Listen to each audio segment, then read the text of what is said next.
National road safety మాసోత్సవాల ముగింపు కార్యక్రమం GS road safety association విద్యా సంస్థల బస్ అసోసియేషన్ అధ్యక్షులు గాది స్వరూప్ రెడ్డి ఆధ్వర్యంలో ఘనంగా జరిగింది. ఈ కార్యక్రమానికి ముఖ్య అతిథిగా హాజరైన డిప్యూటీ ట్రాన్స్పోర్ట్ కమిషనర్ డ్రైవర్లకు రహదారి భద్రతపై అవగాహన కల్పించారు. 10 ఏళ్లుగా ప్రమాదరహితంగా వాహనాలు నడుపుతున్న డ్రైవర్లకు భవిష్యత్తులో అవార్డులు అందజేస్తామని ఆయన ప్రకటించారు. అనంతరం స్వరూప్ రెడ్డి మాట్లాడుతూ స్కూల్ బస్ డ్రైవర్లు విద్యార్థుల భద్రతను ప్రాధాన్యతగా తీసుకోవాలని సూచించారు. ఏం చేయాల్సి ఉండే డ్రైవర్ చెప్పండి. మీరు అంత సీనియర్ డ్రైవర్, నేనేమనుకోలే విధానంగా అనుకునేది ఏం లేదు. నేను చెప్తున్నా కదా, నేను ఒక డీటీసీ మీరు అట్లనే అంటలే, నేను డిస్కస్ చేసి సొల్యూషన్ రాని అంటున్నా.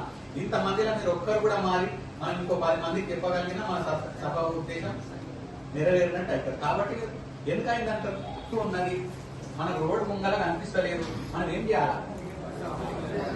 సింపుల్, బ్రేక్ మీదకి కాల్ తీస్తే యాక్సిలరేట్ మీదకి కాల్ తీసి బ్రేక్ మీద పెట్టుకో మెల్లగా పోతుంటే బండి. రోడ్ ఎంత దూరం ఇప్పుడు నాకు 50 feet కనిపిస్తుంది అంటే 50 feet దూరమే ఎట్లయితే ఆగుతుందో ఆ స్పీడ్ లో పోతా నేను.